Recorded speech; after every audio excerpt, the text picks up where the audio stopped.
చూస్తుంది ప్రసన్నంగా.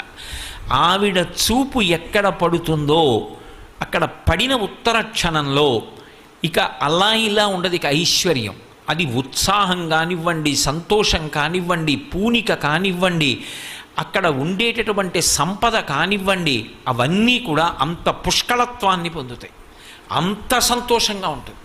అందుకే ఆవిడ చూపులలోంచే అంతటి అనుగ్రహ ప్రసరణం చేసింది. అందుకే ఐశ్వర్యం ఎక్కడి నుంచి ఇస్తుంది అంటే ఆమె యొక్క చేతిలోంచి ఇస్తుంది అని చెప్పడం సాధ్యం కాదు. అందుకే లక్ష్మీ కటాక్షము అంటూ ఉంటారు.